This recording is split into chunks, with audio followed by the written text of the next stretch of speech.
kau kena buang air tau. Buang air tu bukan maksud dia ni dia refresh balik. Kau tarik ni. Tarik lah ni, tarik je. Tengok keluar airnya, buang. Air boleh pakai. Kau tutup ni. Kau buang air. Macam ni. Bagi dia habis. Besok kau nak menjaga, dah tak ada sumbat. Refresh balik. Sampai dia stop. Stop steam ni.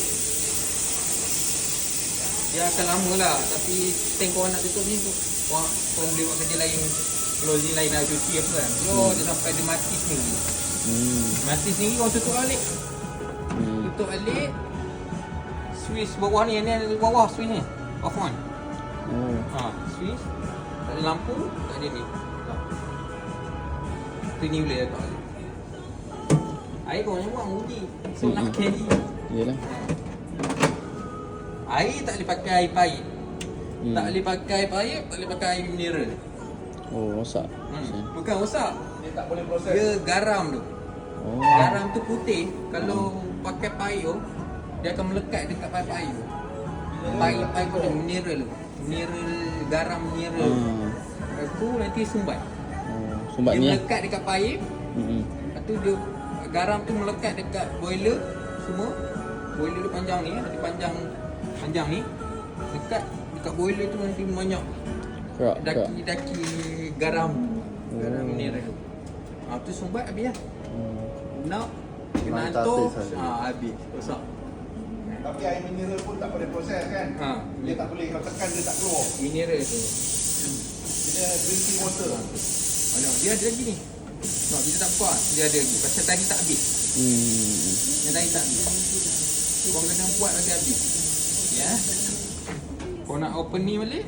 Kau nak buka ni kan. Dari lampu. This is ni. Ni boiler naik balik. Bagi isi air. So, tadi air kita dah tarik kan. Kita dah buang semua. Dah cuci. Refresh balik.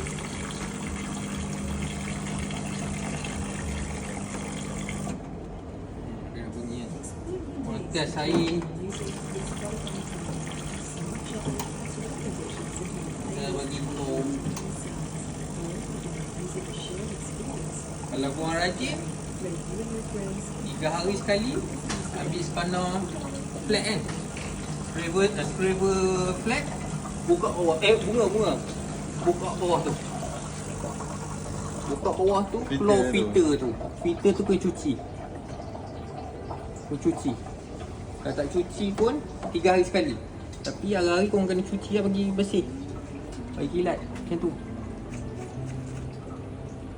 Dalam ni korang buka ni, bunga ni, dia keluar ni je. Jari ni. Jari ni dia keluar. Korang cuci. Dia mesti ada lekat dekat kopi. Cuci, bawa balik. Dia kat collar yang tu Jomi ajar lah. Lepas tu